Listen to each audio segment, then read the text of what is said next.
Nous venons encore, Seigneur, donner gloire à ton nom. Nous venons encore célébrer ta majesté. Parce que nous reconnaissons que si nous sommes, c'est par ta grâce. Amen. Nous ne sommes rien sans toi. C'est notre valeur ajoutée, Seigneur éternel, c'est toi. Et ce soir, Seigneur éternel, à l'occasion de cette journée, nous venons encore reconnaître que tu es notre maître, que tu es notre sauveur, tu es notre Seigneur, tu es notre Dieu, Seigneur, tu es notre tout. Oui, celui qui tient nos foyers entre ses mains, Seigneur, c'est toi. Amen. L'appui solide, Seigneur éternel, de notre foyer, c'est toi. Amen. L'espérance de notre foyer, Seigneur éternel, c'est toi. Nous ne sommes rien, nous ne pouvons rien faire, Seigneur, sans toi. Cette pierre angulaire, Seigneur éternel, en qui nous pouvons espérer, Père, c'est toi. Et ce soir encore, oh Dieu, reçois nos adorations. Reçois notre élévation. Amen. Reçois nos actions de grâce. Amen. Reçois nos acclamations. Parce que ton Dieu soit glorifié ici. De génération en génération. De siècle en siècle. Toi qui règnes en vérité. Oui, Seigneur. Reçois l'honneur. Reçois la gloire. Reçois la force. Reçois la majesté. Au nom puissant de Jésus-Christ. Amen. Bonsoir.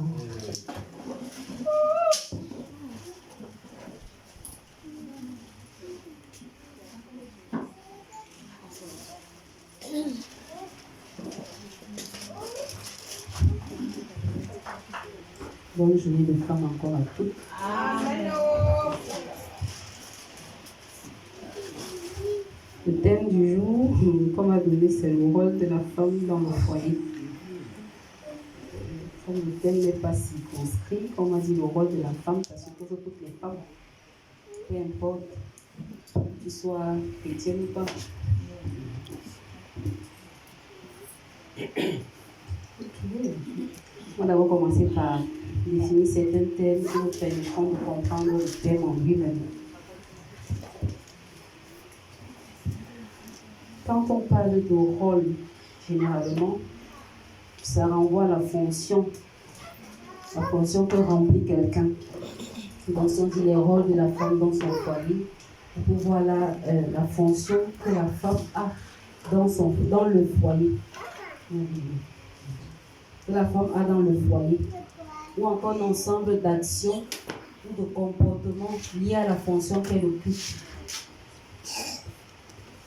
Donc, s'il faut redéfinir le thème, ce sera les fonctions de la femme dans le foyer ou les ensembles d'actions et comportements de la femme dans le foyer. Donc, tout au long de ce développement, on pourra voir tour à tour ce que la femme est censée faire ou apporter dans le foyer. Et j'aimerais commencer par dire que être une femme bien en soi-même, c'est déjà une fonction. Le fait que tu n'es déjà femme là, c'est que tu as une fonction, sans savoir. Oui.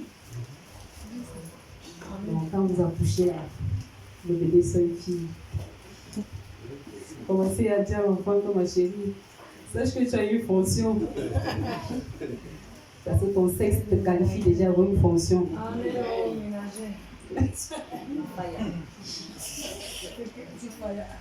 Alors, j'ai pu résumer ces rôles, je veux dire, en 3 classements.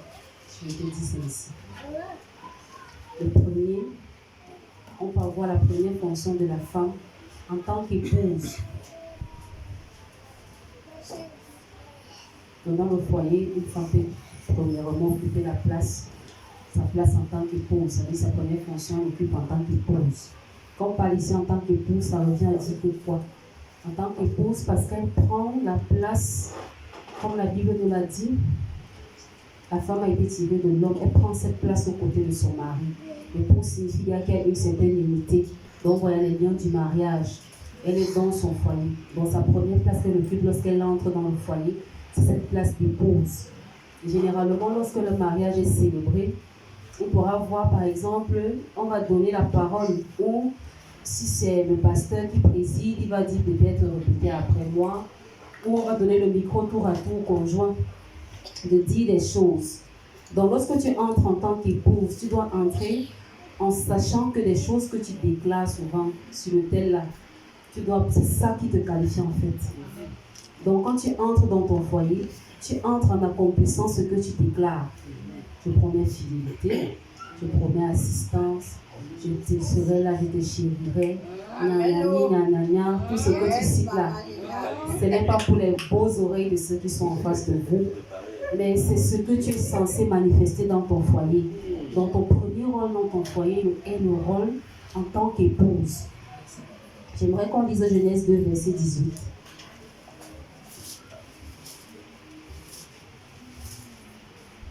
Genèse 2, verset 18.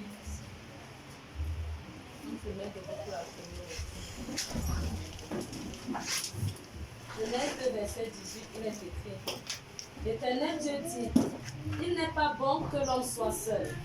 Je lui ferai une aide semblable à lui. Amen. Amen. Ici, ce verset nous dit que le Seigneur lui-même dit qu'il n'est pas bon que l'homme soit seul. Il lui fera une aide semblable à lui. Alors, dans ton rôle d'épouse, une fonction qui est assimilée, celle d'aide. Donc, quand tu entres, ton premier rôle, c'est le rôle d'épouse. Ta première fonction, c'est la fonction d'aide. C'est même ta fonction principale quand tu entres dans le foyer en tant qu'épouse. C'est la fonction d'aide. Tu entres en tant qu'aide. Qu'est-ce que tu es donc censé faire en tant qu'aide? Lorsque tu entres, l'homme était incomplet. Donc quand tu entres, tu le rends complet. Et parce que tu rends déjà ton époux complet, tu es en train déjà d'accomplir, de marcher vers l'accomplissement d'un premier palier. Alors, dans cette fonction d'aide, tu es supposé veiller sur ton mari. Tu es supposé prendre soin de ton mari. Tu es supposé épauler ton mari. Tu es supposé écouter ton mari. Tu es supposé, je veux dire, secourir ton mari dans son, je veux dire, si je dis son cadre professionnel, c'est le cadre professionnel. Tu dois le soutenir également. Ça veut dire quand il rentre, même s'il est secrétaire au travail, tu dois pouvoir être sa secrétaire à la maison. Tu dois pouvoir l'écouter. Tu prends note, tu donnes même parfois des opinions, tu suggères certaines choses pour qu'il voit également que tu peux apporter quelque chose.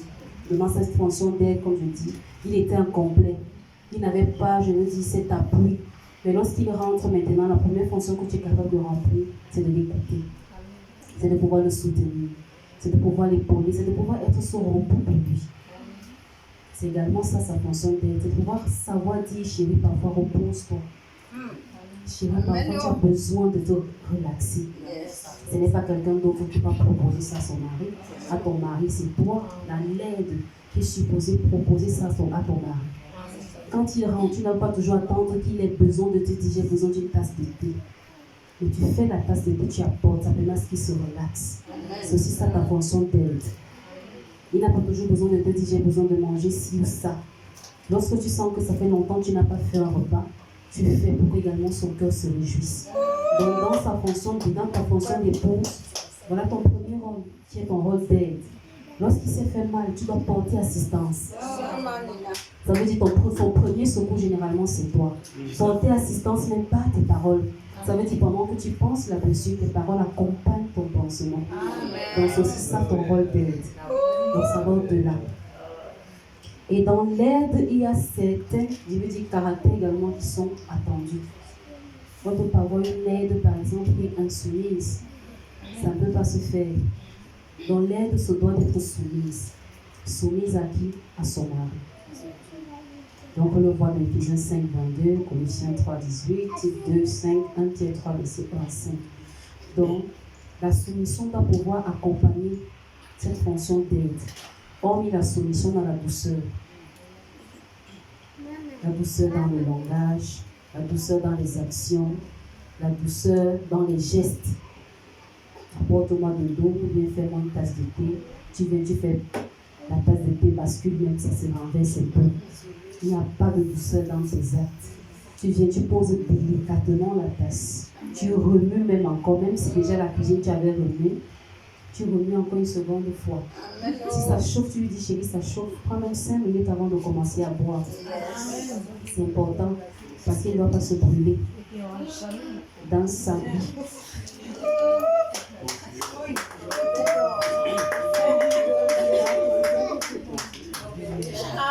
Amen, c'est ça même. C'est la vérité. Donc, Seigneur.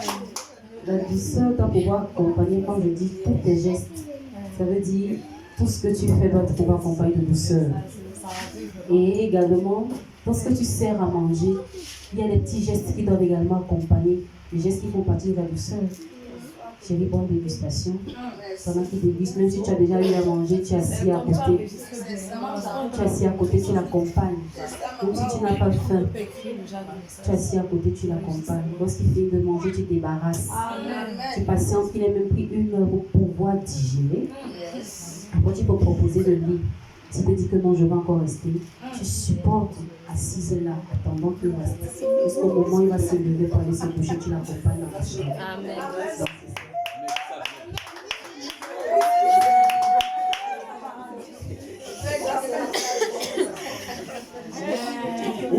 La douceur, j'ai dit la douceur dans le langage. Ça veut dire que le matin, même quand il part, tu es supposé l'accompagner, il serait sur ce seuil de la porte pour souhaiter une bonne journée. Tu l'accompagnes même avec soit sa mallette pour ceux qui portent les mallettes, soit le sac à dos pour ceux qui portent le sac à dos. Vous l'accompagnez au moins jusqu'au seuil de la porte pour souhaiter une bonne journée. Et puis vous rentrez vaquer à vos occupations. Et dans la douceur également, on apprend le nécessaire. Ce qui veut dire, vous repassez ses habits. Ça fait partie. Ça va vous participer même au choix vestimentaire aussi, ça fait partie. Vous pouvez lui dire, lorsqu'il n'est pas coiffé, chérie, tu peux te coiffer s'il te plaît, j'aime quand tu es coiffé. Toujours accompagner ces paroles de douceur. La Bible nous dit que votre douceur soit connue de tous. Amen. Je ne suis pas sûre si une femme douce est dans son foyer, un jour pour avoir une bagarre, des querelles, des chamailles. Parce que peu importe le mot qui sort, tu le reçois et c'est une parole douce qui sort. La Bible dit qu'une parole douce est un bon même pour le cœur. Amen.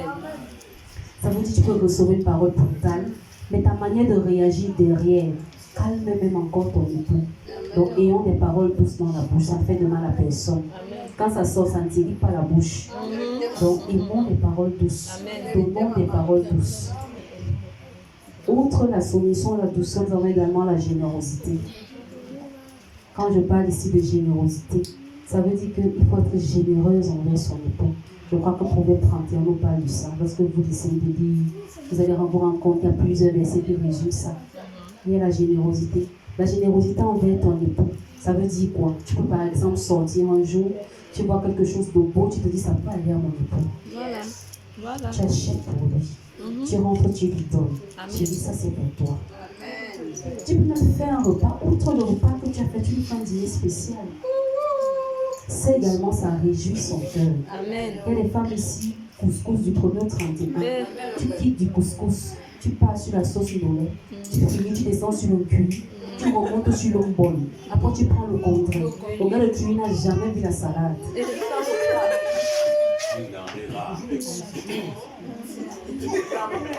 Même les fruits qui sont au marché là, c'est quand ils sortent, ils s'arrêtent, ils disent pardon, Laurent, c'est combien? Il dit 60, il dit pardon, comment deux? Parce qu'à la maison, c'est grave. Faites du bien à vos époux. Soyez généreux envers vos époux. Donnez-leur sans qu'ils le réclament, sans qu'ils le demandent. C'est ça. Et la générosité ne s'arrête pas seulement à votre époux, mais également à son entourage. Amen. Ça veut dire à ses proches, que ce soit dans sa famille, que ce soit ses amis. Il peut venir avec ses amis à la maison, vous le recevez également. Amen. La Bible dit que la femme vertueuse, c'est celle qui sera louée. Amen. Cette virtuosité dans la maison, on retrouve également la générosité. Je fais du bien à ceux qui sont autour de mon mari. Qu'en faisant du bien, tu peux donner de l'espérance à quelqu'un qui peut trouver une femme bien dehors. Vérité. Il faut faire du bien à votre époux, faire du bien à son entourage, faire du bien à sa famille. Il y a des femmes qui n'ont jamais pensé acheter ne serait-ce qu'un pagne à la belle-mère.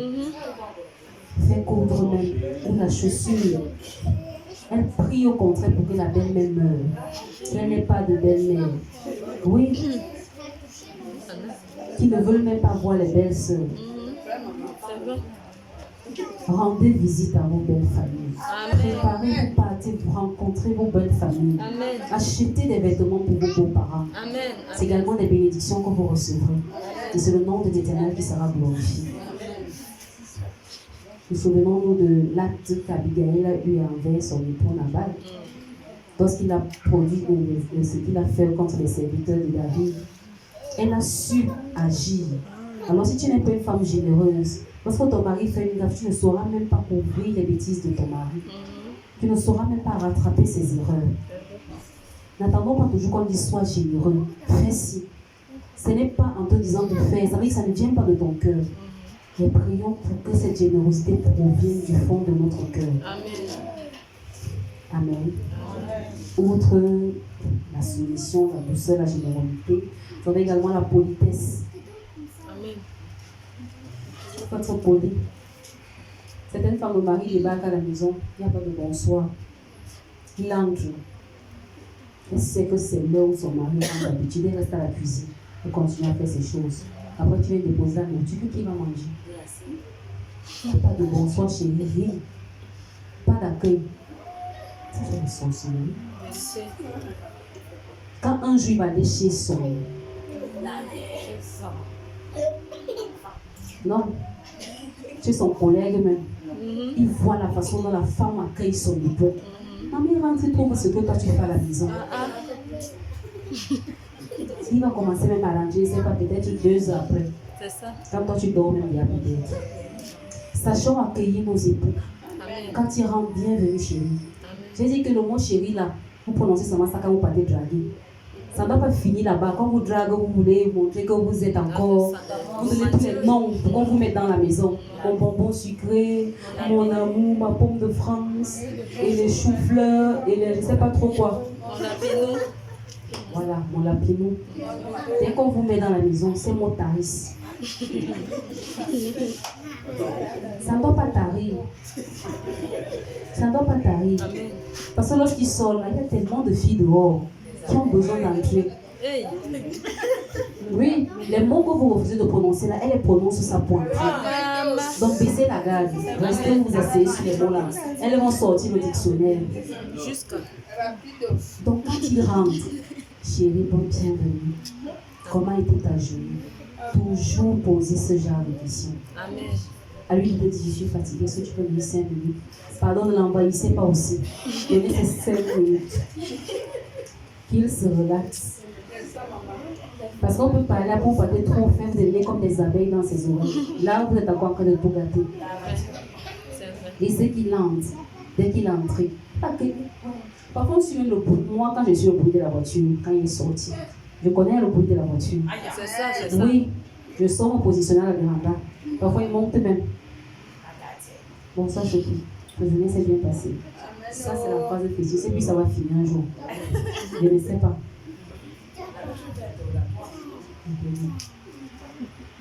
Lorsqu'il rentre, même il est pressé de venir vous rencontrer au point habituel. Amen. Il sait que vous tenez souvent là. Amen. Même si la journée s'est passée comment, il sait que je sais, ma femme est placée là-bas m'attend. Amen. Lorsqu'il rentre, au moins, il a cette fierté. Amen. Mais lorsque toi tu es toujours là, tu dors même parfois, il est rentré. Ah, bon, c'est bon, comme il est quand même rentré. Au moins, il sait qu'il est, rien ne lui est arrivé. Tu tires la couverture, tu mets sur ta tête. On ne fait pas ça. Parfois, il rentre là, il a besoin d'un massage. Qui va faire le massage? Vous aimez regarder les séries télé où vous voyez, on tiédit un peu de l'eau, on trempe les pieds, on relaxe. Vous êtes content. Dites, il la fille, a les bonnes habitudes. Si elle l'a, pourquoi toi tu ne peux pas voir? Comme je dis, il y a la politesse. Il y a également l'humilité. Il y a la joie. Il faut toujours être souriante. Amen. Une aide qui est comme un boxeur, ça c'est dangereux. Il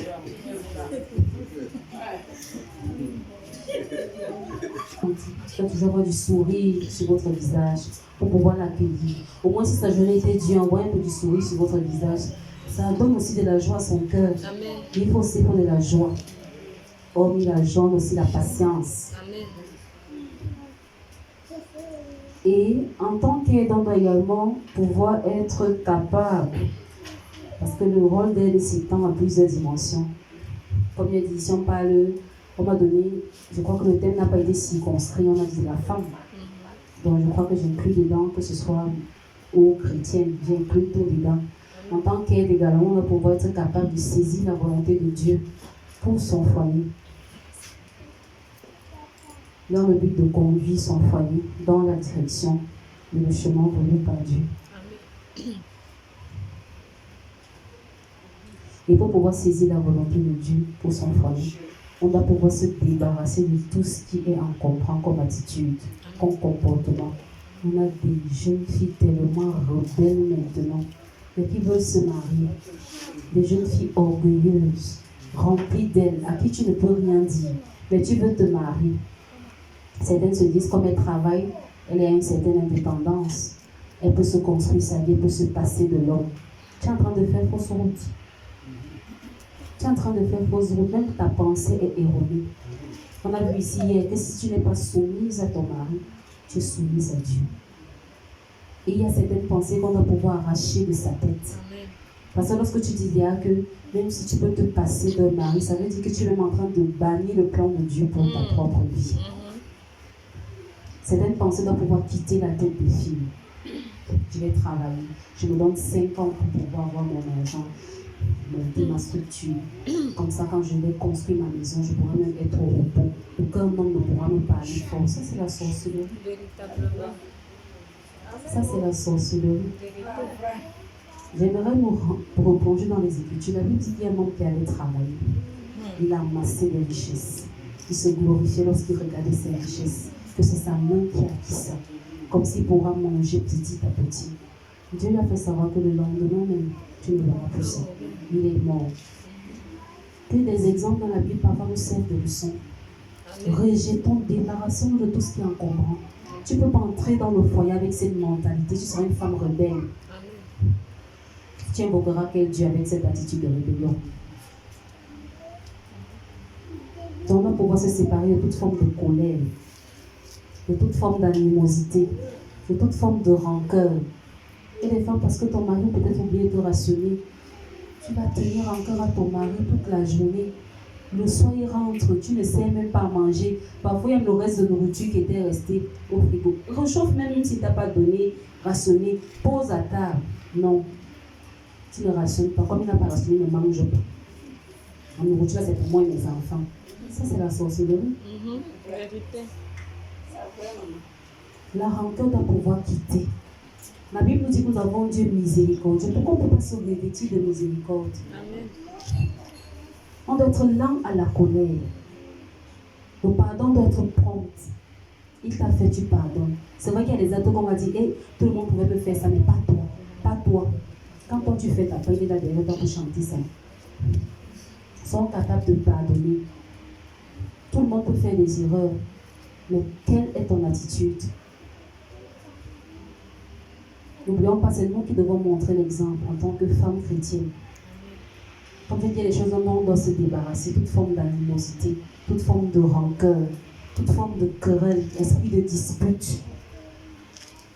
Avec ça, tu ne pourras pas jouer ton rôle d'aide. Parce que lorsque tu vas vouloir aider, la pensée de ce qu'il t'a fait résonnera toujours dans ta tête. Et tu ne pourras pas jouer ton rôle comme il se doit.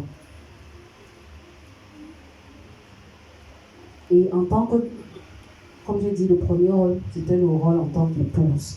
Dans ton rôle en tant qu'épouse, il y a encore plusieurs successions de choses que tu dois faire. Répondre aux besoins de ton mari. Quand je parle de répondre aux besoins, si on comprend. Amen.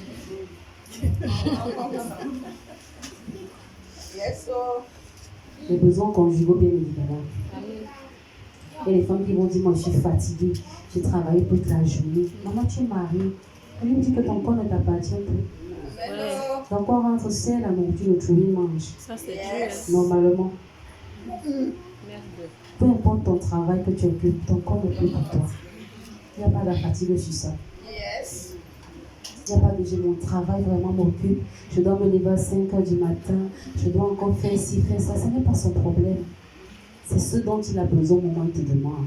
C'est. Hormis les besoins conjugaux, il y a également nous devons être également de meilleurs amis. Je veux dire, dans ton rôle d'époux, tu dois être la meilleure amie de ton mari. Tu dois pouvoir être celle-là qui connaît ses déplacements, celle-là qui connaît les problèmes auxquels il fait face, celle-là qui connaît les difficultés par lesquelles il traverse, celle qui connaît même son train de vie quotidien. Donc tu dois pouvoir être sa meilleure amie, celle avec qui il peut s'amuser. Parce que je connais des personnes qui ne s'amusent pas dans leur foyer. C'est dangereux. Hein? Moi, je joue. Moi, mon corps est souvent comme le bébé. Oui, moi, je joue les guillis chapeux.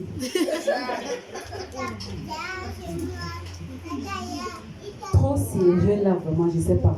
Parfois, la haute tension, il y a un court-circuit dans le foyer. Il faut parfois vous amuser. Amen. Et pas n'importe comment. Parfois, il peut y avoir une journée difficile. Vous voulez jouer, c'est le coup de poing sur vous.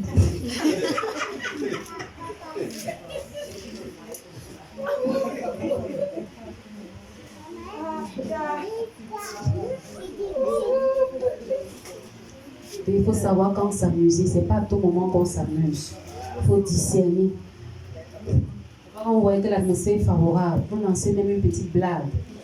Ça détend l'atmosphère. Vous prenez un tête d'oreiller, vous visez. Il va vous reviser. Aussi, il faut savoir son mari pour faire ça. Il faut connaître qui.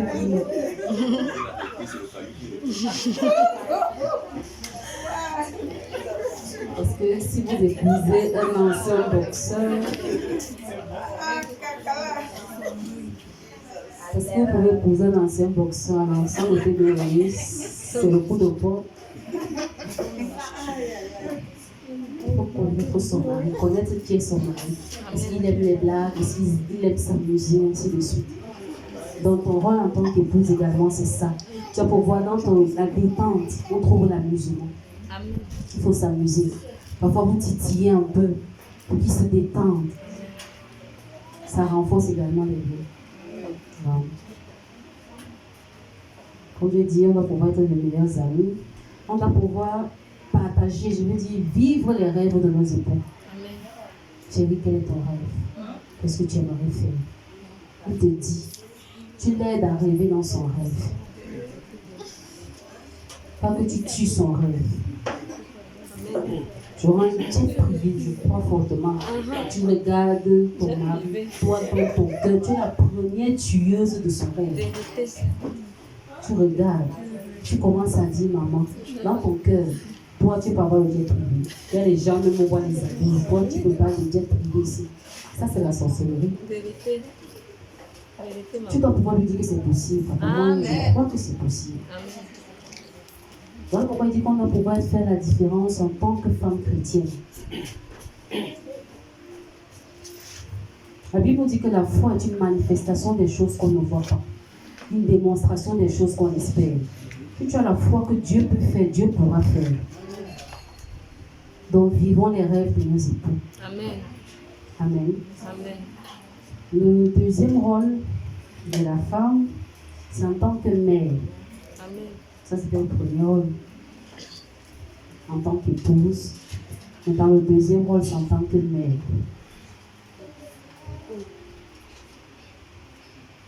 En tant que mère, nous devons savoir que nous avons pour premier enfant nos époux. Généralement, lorsque les femmes donnent naissance, elles ont tendance à léser leurs époux. Ce n'est pas normal. Ce n'est pas normal. Ce n'est pas parce que tu as accouché que tu vas laisser. Quand l'enfant est encore là, tu appelais qui mon bébé? C'est lui, non? C'était lui que tu appelais ton bébé. Subitement, quand tu accouches, quand il y a le père, si toi aussi tu vois pas que tu il devient le père. Il quitte le bébé à père.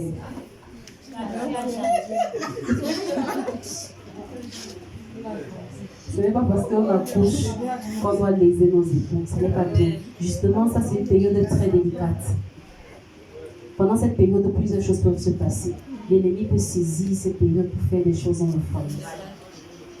On dit fire, il faut agir.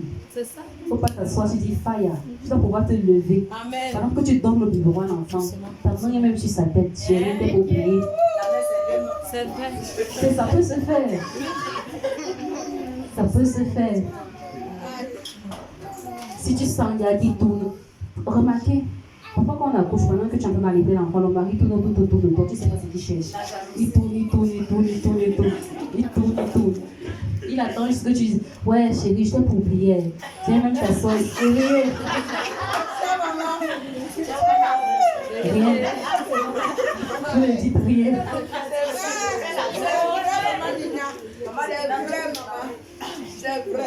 Après, soit il passe comme cela, une bouteille d'eau glacée. Parce qu'on va l'avoir oublié.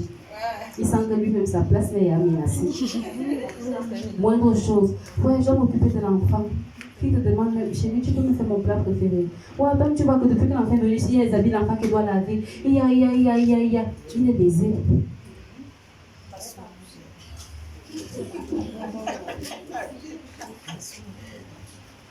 À la bouchée. Ça te montre la capacité que tu as en tant que mère de pouvoir gérer. Amen. Si on a des mamans qui ont eu 10 enfants et qui se sont sortis, le 11e enfant qui est ton mari, c'est quoi? Ça ne coûte rien de le gérer. Voilà. Jusqu'à la gare, maman. Amen. Tu dois prendre soin de ton époux. Amen. Même si tu accouches, tu réaccouches, Dieu te donne même 20. Tu es l'aîné des 20. Amen.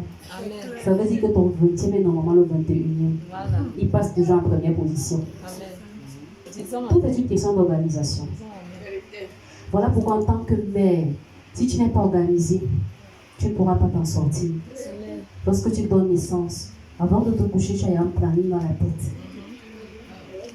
Tu te réveilles en fonction des horaires. Ça veut dire que tu te donnes au moins une semaine pour étudier le bébé. Le bébé pleut à quelle heure de la nuit, ainsi de suite, ainsi de suite. Tu sais, s'il a l'habitude de pleurer, de se recoucher peut-être à 3 heures, pour se relever à 7 heures. Toi, la maman, en journée, normalement, tu es censée dormir. On va voir des mamans qui, elle a accouché, mais ça n'empêche pas de faire le concours avec la voisine. C'est ça. Quand le mari rentre le soir, il dit comment il ne s'est pas reposé de toute la journée, comment l'enfant a dérangé. Vous mettez sur le dos de l'enfant, pourtant l'enfant n'a même parfois rien fait. C'était la voisine. C'était la voisine. En journée, tu prends le temps de te reposer. Amen. Ça veut dire que si l'enfant a l'habitude de se coucher à 3 heures, étant donné que tu t'es reposé en journée, tu te dis d'accord, à 5 heures, je vais me lever. Tu as lavé les habits du bébé. Tu apprêtes le petit déjeuner de ton mari. Tu as prêté toi-même déjà, tu as chauffé l'eau, tu as mis dans le thermos pour pouvoir faire pour pouvoir laver le bébé. Tu as prêté ses habits, tout pour le petit déjeuner à prêter. Quand on lave normalement le bébé, quand il donne son biberon, après il dort. C'est vrai. Donc tout est une question d'organisation. On a tellement de femmes désordonnées qui veulent faire 1000 choses à la fois. Tu vas voir une qui, le bébé a fait caca, elle lave une couche. Il fait pipi, après lave la couche. Il fait pipi encore, après lave la couche. Donc je veux dire, en 5 heures de temps, peut-être elle a lavé les couches même 5 fois ou 10 fois. Quand tu vas lui dire, elle va dire, je travaille trop. C'est la sorcellerie. Enlève les sels. Tu enlèves la couleur des sels. Tu trempes dans de l'eau chaude. Chaque fois qu'il fait pipi, tu envoies les couches à l'intérieur. Après, tu laves. C'est nous-mêmes qui nous donnons du travail. Même quand elle n'a pas encore couché, on a pris le petit déjeuner le matin. Est-ce qu'elle a levé pour faire la vaisselle? On a pris le petit déjeuner le matin. Elle va laver les assiettes. Elle va préparer. Elle va laver ce qu'elle a utilisé. Le mari rentre à midi, peut-être pour sa pause de midi. Elle va laver ce qu'ils ont utilisé pour manger. Maman, c'est que j'avais proposé aussi comme ça.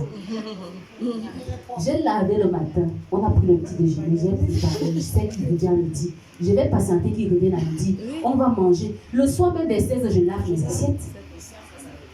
C'est nous qui avons souvent créé des tâches. Ça, c'est créer des tâches. Et quand ton rôle en tant que mère, tu dois pouvoir savoir t'organiser parce qu'il y a certaines choses qui deviennent des superflus. La mère, c'est celle qui veille. La mère, c'est celle qui prend soin. La mère, c'est celle qui nourrit. Tu vas occuper tout ça. La mère, c'est celle qui éduque, qui enseigne les enfants. Si tu n'es pas organisé, tu vas t'en sortir comment? On a besoin d'organisation. Et comme j'ai dit, l'époux n'est pas lésé. Ça veut dire que tu prends soin de ton époux. Ton rôle en tant que mère est combiné ton rôle en tant qu'épouse.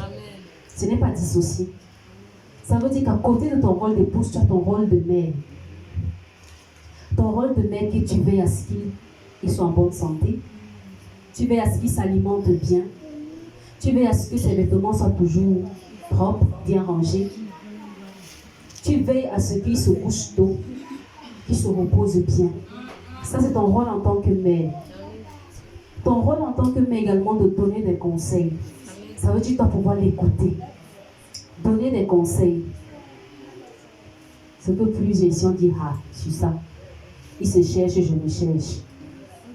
Ça sera quel genre de foyer? Il fait ce qu'il veut, je fais ce que je veux. Tu n'es pas une épouse.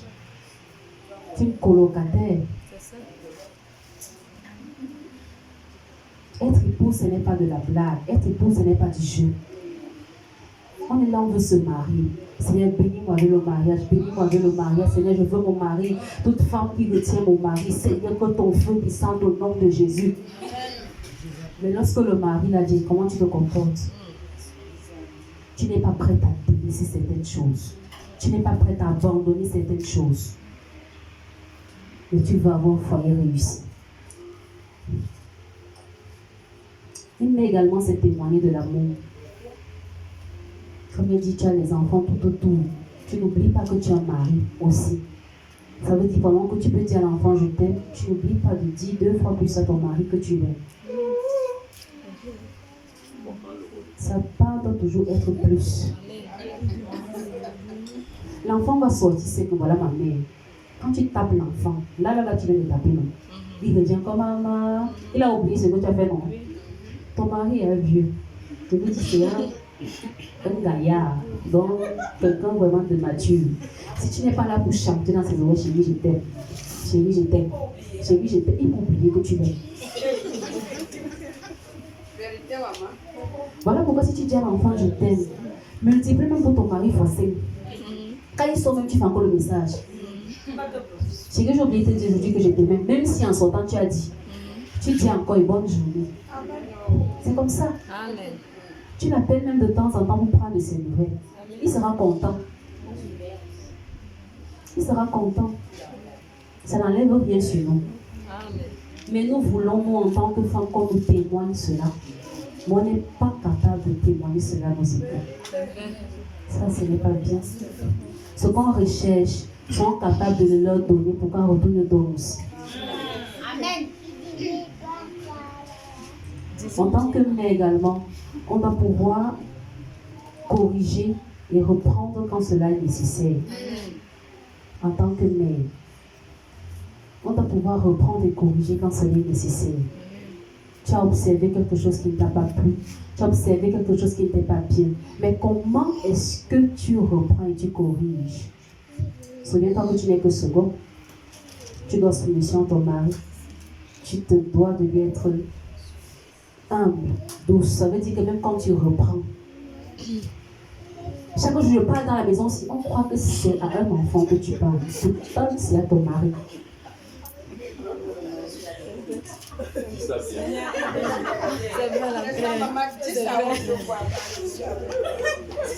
Le voisin peut passer se dire que ouais, la femme c'est grande pour l'enfant.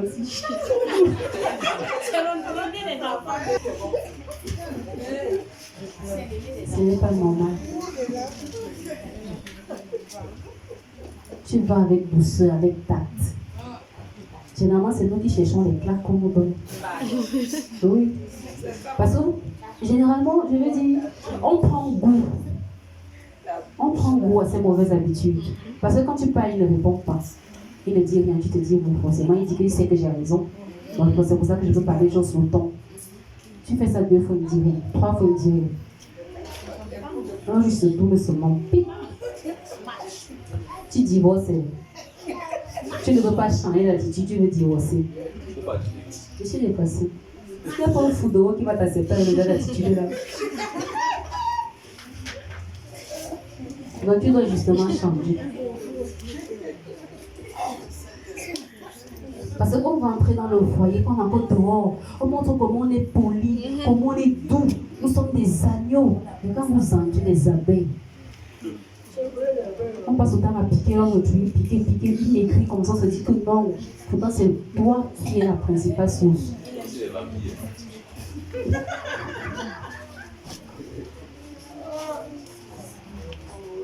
Donc comme je dis, il faut savoir reprendre. On reprend dans son mari comment. Tu vas vers lui, tu t'assieds. Chérie, est-ce qu'on peut parler? C'est une question de négociation, on est obligé de t'écouter. Chérie, est-ce qu'on peut parler? Oui, vas-y, je t'écoute. J'ai remarqué quelque chose, ça fait 2 jours, j'aimerais te parler. Expose maintenant ton problème. On peut reprendre sans argumenter. On peut reprendre sans être agressif. En reprenant même encore quand tu es agressif, il ne t'écoute même pas. Ta parole ne porte pas du fruit. Mais en venant avec douceur, il t'écoute. Vous savez, parfois dans la douceur, le sentiment se fait vraiment ressentir. Parce que lorsque tu viens avec douceur, c'est ton sentiment qui s'exprime. C'est ta peine qui se fait voir. Parfois, tu passes dans tes larmes seulement qui coulent. Mais il comprend que vraiment, ma femme est touchée. Il prend en considération ce que tu dis. Lorsque tu fais tu as fini, on dit que les tournois vite font souvent trop de tu as cassé ses oreilles pour rien. Rien n'est resté dans son cerveau. Lui va passer à autre chose. Donc, comme je dis, elle corrige et elle reprend quand cela s'avère nécessaire. Elle encourage et conseille. Tu encourages tes enfants, tu encourages ton époux. Comprenez aussi que la charge d'époux n'est pas facile. Lorsqu'il sort, la pression de la ration, la scolarité, du vêtement, de l'argent de poche, du loyer, tout ça repose sur sa tête. Facilitons la tâche à nos époux. Amen. Donc quand il sort, son cerveau est en train de tourner. Parfois quand il regarde son salaire de la fin du mois, il se dit Seigneur, on va s'en sortir. Je vais pouvoir gérer ça comment? Sachons encourager nos époux. Sachons faire même des économies. En tant que mère, c'est aussi ça. Sachons faire des économies. Il te donne de l'argent. Si tu vois que c'est en trop, maman garde la petite partie là. Un jour tu le surprends aussi, chérie, ne rationne pas aujourd'hui. J'ai économisé depuis que tu m'as rationné tel montant. Je peux acheter quelque chose à la maison. Il se sent soulagé. Amen.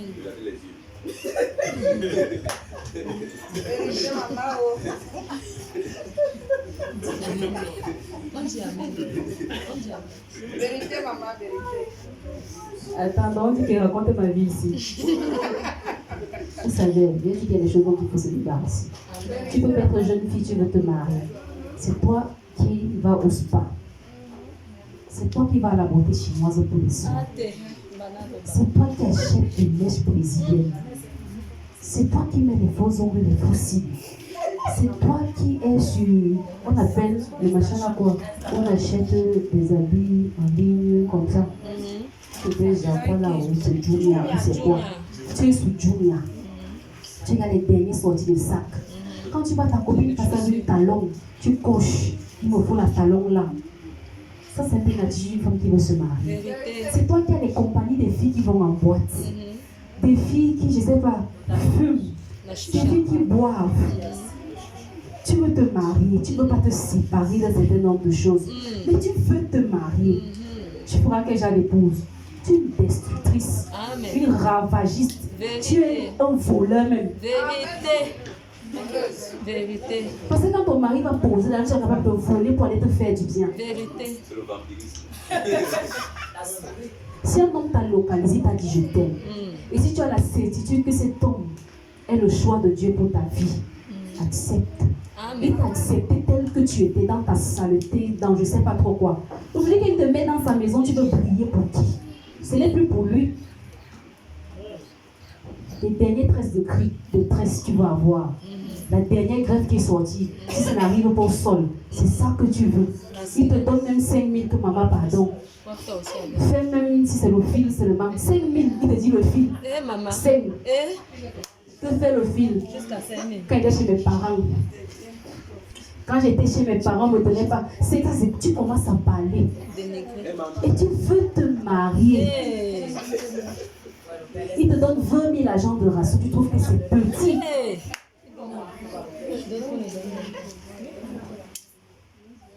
Ici, il y a des cette mentalité qui sont de laisse pas, on ne pourra pas se marier.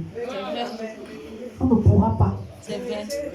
On va parler de mariage, on va parler du rôle de la femme dans le foyer. Mais si cette mentalité ne nous quitte pas, on ne fera jamais de bonnes épouses. On va vous prêcher du 1er au 31. Rien ne changera. Acceptez d'être brisé.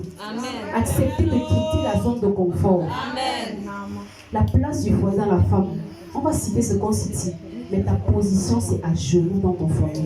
Je vais vous citer tout ce que je vais citer. Mais si tu n'es pas à genoux, tu perds tout. C'est vrai. Tu perds tout. Tu penses à tout sauf à la prière. Tu penses à tout sauf au combat. Tu as ce que tu as peut-être passé, le gars que tu as passé autant à payer, tu pries dans le secret pour son foyer. Tu viens t'asseoir, tu jouis de toutes choses, tu es contente. Tu te dis que c'est parce que la grâce de Dieu t'a localisé. La grâce t'a localisé à cause de ton époux. C'est vrai. Vérité. À cause de ton époux. Mais on ne sait pas valoriser ces choses. On croit que la réussite du mariage, c'est dans les richesses, dans les voitures, dans le bâtiment, dans, je ne sais pas, le vêtement. Ce n'est pas ça le succès d'un foyer. Le succès d'un foyer, c'est d'accomplir la vision que Dieu t'a donnée pour ton foyer. Voilà le succès d'un foyer. On va tout faire pour le paraître. Tout ça, c'est rien. Tout ça, c'est rien. Ça ne vaut rien.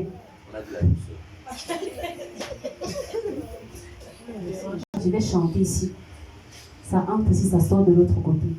Demain, parfois, quand tu causes avec quelqu'un, il te soumet un problème. Tu sais que dans l'enseignement, on a donné la solution au problème. Il vient te soumettre un problème. Tu te poses la question, c'est est-ce qu'on entend ce qui est dit? Est-ce qu'on prête au moins? Ce n'est pas, je veux dire, ce n'est pas mon expérience que je prêche. C'est la parole de Dieu. Amen. Moi, pendant que je la prêche, je dis du Seigneur, révèle-moi de ça. Amen. Parce que je vais être une bonne épouse pour mon Amen. mari. Amen. Amen. Quand je parle, je ne cible pas quelqu'un. Quand je parle, je ne parle premièrement à moi. Amen. Amen. Ce n'est pas pour quelqu'un que je prêche, Amen. mais c'est pour moi. Parfois, pendant que je prêche ici, ça m'interpelle moi-même. Amen. C'est vrai. Mais quand on se dit, je suis en train de pointer quelqu'un du doigt, ça jamais. L'évangile nous est donné pour que nous soyons libres. Amen. Et si tu n'es pas capable de recevoir cet évangile, sache que tu n'es pas encore chrétien. Tu te dis être chrétien, mais tu ne l'es pas. Lorsque tu écoutes la parole de Dieu, examine ta vie à la lumière de la parole qui t'est donnée. Et on reconnaît un chrétien dans le changement. Amen. Si depuis que tu as connu et rencontré Christ, tu as les mêmes problèmes, quelque chose ne va pas. Amen. Quelque chose ne va pas. Jeunes filles, laissons l'orgueil. Amen. Laissons les comparaisons. Amen. On ne vit pas au dépend des autres. Amen. C'est pas parce que ton ami a une position que tu dois avoir la position qu'elle a. Vous n'avez pas la même destinée. Parfois, Dieu, tu te montres le chemin. Dieu te montre le chemin. Mais tu es incapable de suivre ce chemin parce que ta chair t'impose quelque chose. Paul pouvait dire qu'il achève les souffrances de Christ en sa chair. Amen. Toi, pourquoi tu n'es pas capable de faire ça? Pour vous montrer qu'on a réussi. Qui t'accorde la grâce du succès si ce n'est Dieu? Amen. Ton parent pleure devant la face de Dieu pour que tu réussisses. Il gémit chaque jour. Mais tu ne vois pas le prix qu'il paye. Sous le soleil, parfois, certains parents se sacrifient pour le succès de leurs enfants. Mais ils ne le voient pas. Ils choisissent de se compromettre. Tout ça pourquoi? Demain, on dira Dieu ne bénit pas. Demain, on dira Dieu ne... Vraiment, le Dieu dont on a prêché, c'est un mensonge. C'est ta vie qui est un mensonge. C'est vrai.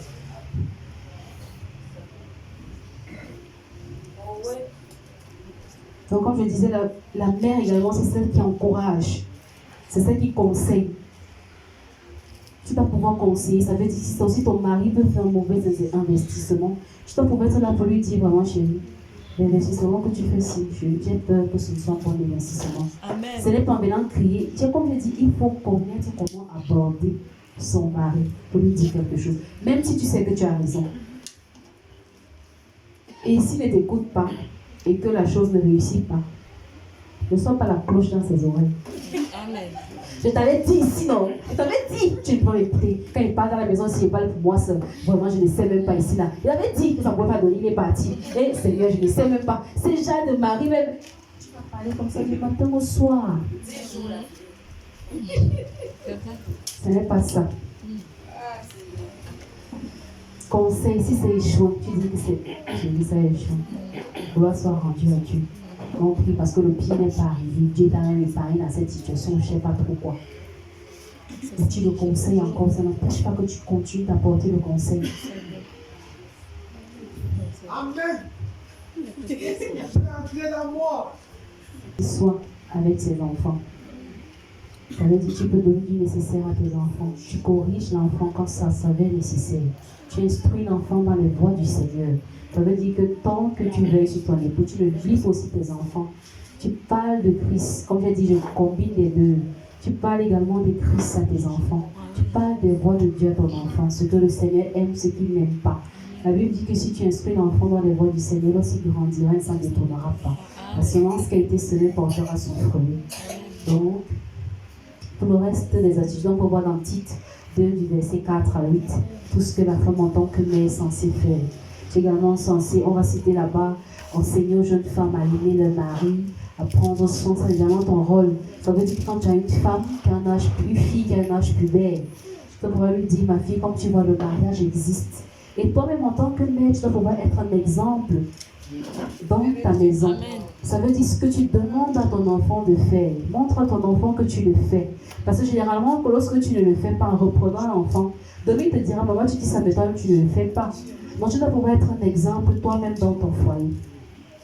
Donc comme j'ai dit, il faut apprendre, donner aux enfants de savoir vaquer aux soins domestiques, de faire les tâches ménagères, de contribuer même dans la cuisine, de faire tout ce qui tourne tout autour de l'entretien de la maison. Donc on voit ça dans Tite 2, versets 4 à 8. Et dans ton rôle en tant que mère, tu dois également pouvoir avoir certains caractères qui puissent être associés, c'est-à-dire tu dois pouvoir manifester la patience. Amen. Être une mère n'est pas toujours aisé. Surtout quand tu as 5 enfants, ou 2 même, disons 2, avec ton mari, ça fait 3. Donc tu attends. Maman, il m'a encore tapé. Je vais te trahir, maman. Maman, c'est quand tu vas te coucher que le maman cesse dans tes oreilles. Parfois ton mari rentre même aussi. Chérie, donc tu écoutes tout. Ça veut dire que si tu n'es pas patient, parfois je ne sais pas. Tu dois pouvoir être patient. Parfois au départ, quand tu n'es pas encore habitué, l'enfant parle. Il va même te dire qu'on a fait. Tu as allumé l'enfant, boum, va t'asseoir là-bas. Toujours plus. Ouais, ne fais plus ceci. L'enfant doit pouvoir s'amuser. Qui s'amuse, peut le faire comment? Ça fait partie de la croissance de l'enfant. On a la patience, on a la sagesse. Dans ton rôle de mère, si tu n'as pas également, tu n'uses pas également de sagesse, tu ne pourras pas conseiller comme il se doit. Tu pourras même être une mauvaise conseillère. Je crois que quelque part dans le proverbe également, on dit que son mari lui fait confiance. Il lui fait confiance pourquoi? Parce qu'elle sait jouer son rôle.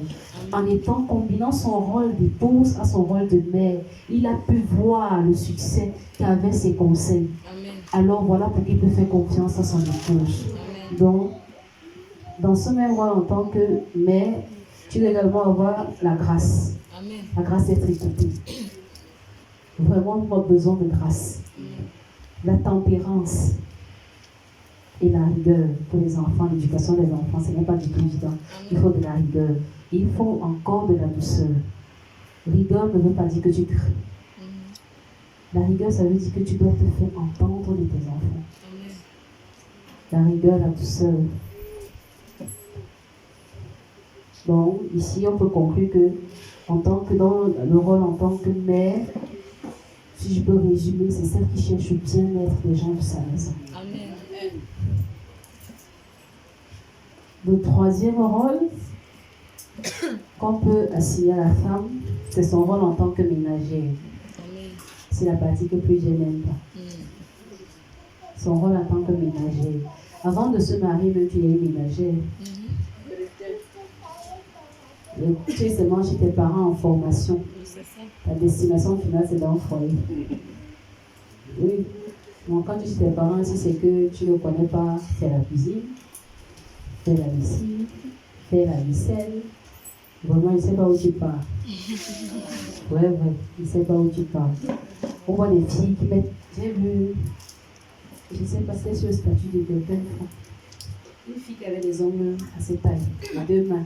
Il fallait qu'elle tourne le couscous. Seigneur Jésus. Elle arrête de dire comme ça. Elle fait comme ça ne donne pas. Comme ça ne donne pas. On est toujours comme ça, non? Mais elle pousse de côté, comme ça. Je me demandais est-ce que j'ai le couscous si on me préparer. Et si ça avait même préparé. Donc, ton rôle ici en tant que mère, ça veut dire que la place des ongles même germés, il n'y a pas. Il n'y a pas. Chaque jour, tes doigts sont dans l'eau. Même le vernis là, tu dis que quelqu'un ne met même plus. Mais tu mets le matin, le soir, c'est fini. Ça reste moitié ici. Ça sert à quoi de mettre? Mieux, je ne mets même plus. Donc, ton rôle ici en tant que ménagère suppose que tu dois avoir la fonction de travailleuse. Une ménagère n'est pas paresseuse. Tu parais qui fera les choses à ta maison, à ta place. Tout ça, comme je dis, ces rôles ne sont pas dissociés. Tu portes juste différentes casquettes. Quand tu entres, tu épouses. Dès que le mari sort, tu deviens mère. Dès qu'il bouge encore un peu, tu deviens ménager. Ça veut dire qu'à chaque heure, tu enlèves un chapeau pour mettre un autre chapeau. C'est juste ça. Ce n'est pas 3 personnes à la fois, c'est une seule personne qui combine toutes ces choses-là. Applaudissons d'abord pour les femmes.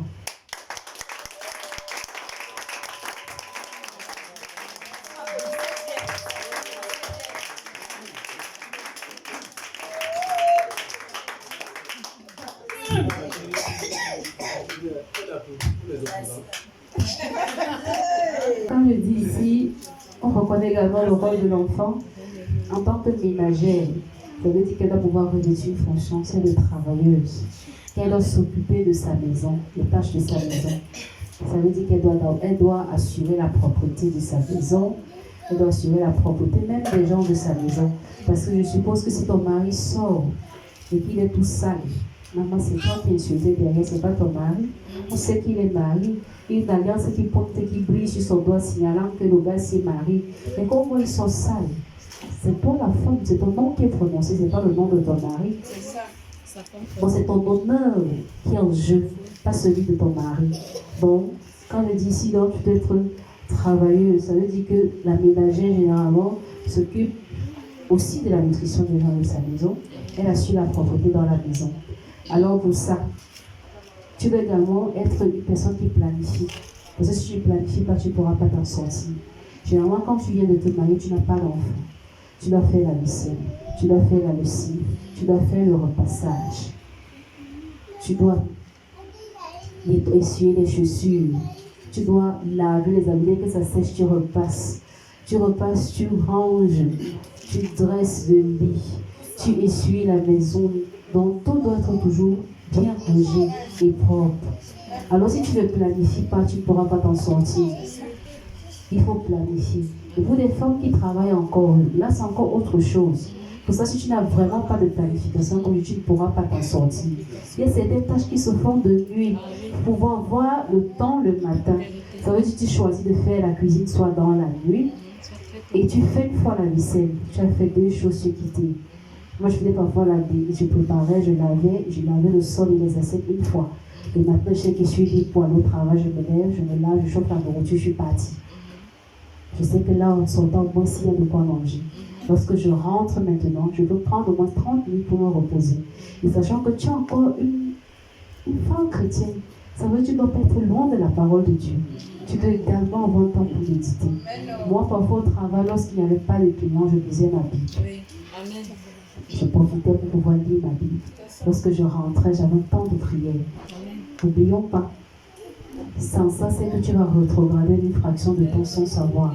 Si tu ne fais pas de planification, il faut pouvoir planifier. Justement, on se dit parfois être trop occupé de façon de planifier pas. On s'abandonne comme ça. L'heure te surprend, tu te lèves, tu te dis oui, mais il y a 10 heures. Quand tu t'es levé, tu tournais dans la maison, tu ne faisais rien. Le temps ne fait que passer, le temps ne s'arrête pas. Les assiettes ne sont pas lavées, rien n'est fait. Les enfants rentrent. Quand les enfants sont encore rentrés, c'est plus pire. Parce que si tu n'as rien classé dans la maison, tu ne pourras plus rien faire. Tu ne pourras plus rien faire. Donc tu profites lorsque peut-être ils vont à l'école, tu fais tout le ménage dans la maison. Comme ça, quand ils rentrent, chacun se déshabille généralement à la porte.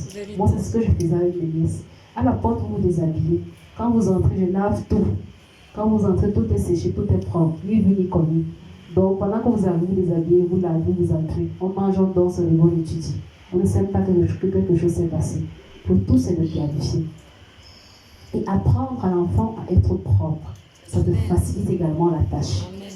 Si tu acceptes la saleté de l'enfant, c'est le travail que tu te donnes à toi-même. Ça veut dire lorsque l'enfant rentre, tu lui dis que je lave tes vêtements, tu le sais. Et quand on lave, c'est pour qu'on soit propre. Parce que quand tu es sale, ça te plaît d'être sale. Tu marches avec tes amis, et là, tu es tout seul. Ça te fait un jar. Tu commences à faire travailler le cerveau de l'enfant. Pour que l'enfant se mette à aimer la propreté.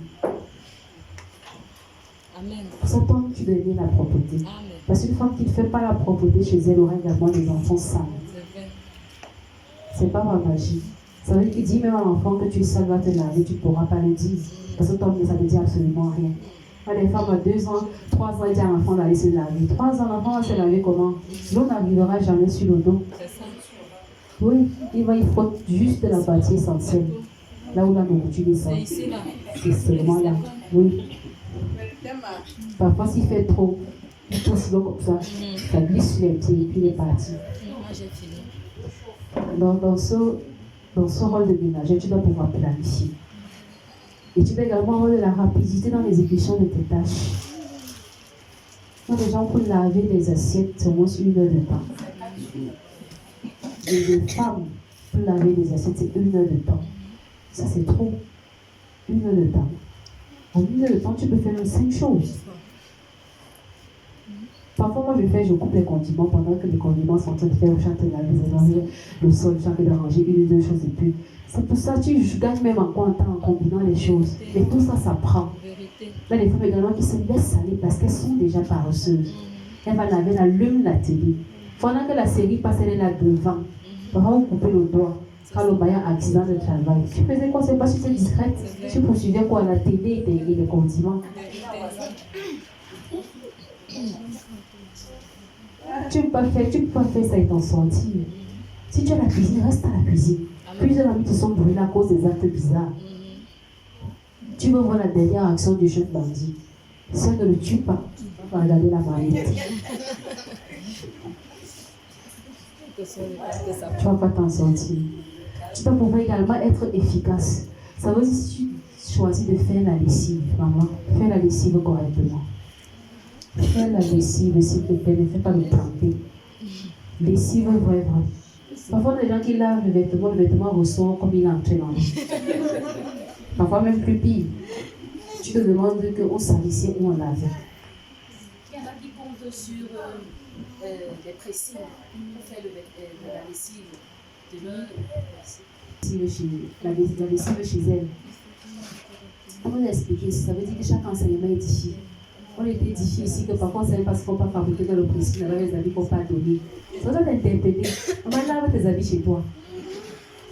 Lave même quand ton mari voit comment tu laves. Lui, il est content. Non, il sourit. Il t'aide comment il sourit. Il est content. Vous avez vu le visage d'un homme quand sa femme lave ses habits. Moi, j'aime voir le visage de mon mari. Les étoiles sortent de ses yeux. Oui, tu sens qu'il est content. C'est un bonheur pour lui de savoir que sa femme prend soin de ses habits. C'est un bonheur. Moi, je donnais souvent les habits parce que j'avais un problème au niveau de mon dos. Je m'amenais, papa c'était au poignet, je donnais les habits. Il s'est plaint que voilà tous les habits qu'on est parti gâter. Alors que quand tu lavais sur les habits ici, les habits étaient propres, mais tous les habits deviennent vieux. Sales. C'est pas la jalousie. C'est pas la jalousie. Tu as un précis. Donc il faut lessiver. Faire même de la lessive aussi est bien. Ça détend aussi. Nos muscles sont parfois trop raides. Donc lessivant un peu, ça détend. Ça te détend toi-même, ça te masse même un peu. Parce que tu n'as pas autant d'aller dans les salles de massage, en pilant les habits ou en frottant. Tu détends tes muscles. Donc comme je dis, il faut de l'efficacité. On a vu des femmes qui lavent des assiettes, il y a de l'huile qui reste sur le plat.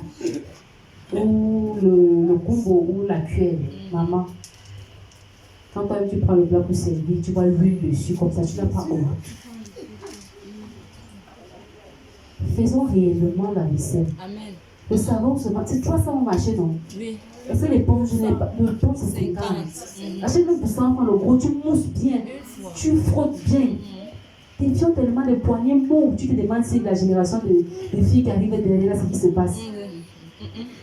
Frotte l'assiette, tu frottes bien, bien. Toi, tu touches, tu vois que ça ne glisse pas, tu mets dans l'eau pour rincer. C'est ça. Parce qu'on veut vite faire. Vraiment pour aller faire au hasard. Ou bien pour aller faire 5 heures devant le make-up. 5 devant le make-up. 5 heures. On prend 5 minutes pour laver les assiettes. On prend 5 heures devant le make-up. Ça, c'est le changement. Je ne sais pas quel genre de changement c'est vraiment. Même pour laver le sol, comme je disais, on ne bouscule pas les choses pour aller derrière les recours. Quand tu laves ta maison, je ne sais pas si il y a quelqu'un qui le savent, il y a une odeur parfois quand la maison n'est pas propre. Moi, je ne sais pas. Tu as une odeur comme une odeur de poussière, comme une odeur, je ne sais pas trop. Poussez les chaises, dégagez tout. Vous lavez. Vous lavez. Moi, je me sens mal à l'aise parfois quand j'en ai la maison. J'ai une odeur là. Mon corps gratte. Il faut que je dégage. Je lave un peu partout. Après, je dis des poussières. Même si tu dépoussières, tu remets. Moi, j'étais en formation. Je ne sais pas si c'est là-bas qu'on m'a gâté. Mais j'étais en formation chez ma soeur aînée. Maman, mes habits étaient bien lavés. Elle me dit, sors tous tes habits. La poussière a dû entrer là-bas. Ça, je dis, Seigneur, la poussière est là-bas comment? Elle m'aimait, maman, c'était pour mon bien. C'était pour mon bien. Je suis la femme que je suis parce que je suis passée là-bas. Amen. Donc, elle m'aimait, vraiment. Elle m'aimait. Elle m'aimait tellement. Tellement. Je peux faire peut-être 5 choses à la fois parce que je suis justement passée là. Amen. Bon, c'était un amour. Et je vous en prie, faites de même pour vos enfants. Ça ne tue pas, je ne suis pas morte. Ça ne tue pas. Ça prouve que tu peux organiser cérémonie, même toi seul. Amen. Oui. Il y a des femmes ici, lorsque les sœurs viennent vous rendre visite, c'est un moyen pour vous de dormir toute la journée. On ne fait plus rien, on se repose sur la sœur. Au point où qu'elle part, maman, elle est venue chez moi, même laver le plat, elle n'a même pas pu laver l'eau. Tu l'attendais pour laver ton plat. Est-ce que ta vie va s'arrêter parce qu'elle est arrivée chez toi? Tu conduis tes tâches normalement. Tu n'as pas besoin de compter sur quelqu'un. Justement, ta virtuosité se trouve également dans le fait que tu sais encore celui qui est venu chez toi. Amen. Amen. Et également la ponctualité, bien sûr, dans ton planning. Si tu as dit à 7 heures, je me lève, sois sûr de te lever à 7 heures. Étant donné que tu vas prier, lève quand même à 6 heures. Tu as ton temps de vie, de méditer. À 7 heures, tu vas à tes occupations. Amen. Et comme je disais, il faut le savoir faire dans tout ce qu'on entreprend. Amen. Ne décide pas de repasser dans la vie de ton mari si tu ne sais pas repasser. Ne mets pas des plis si tu ne sais pas où il faut mettre des plis. Autant mieux tu repasses en la vie simplement. On a vu des gens parfois ils portent le pli commence ici. Avant de venir passer derrière.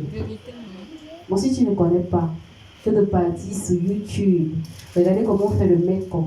Regarde comment on repasse tes habits. Amen. Regarde comment on dresse une table. Amen. Regarde comment on dresse un lit. Amen. Comment on scie des chaussures. Il faut apprendre toutes ces choses. Amen. C'est nécessaire et important pour la femme. Donc ça, c'est ce que je pourrais dire en tant que ménagère.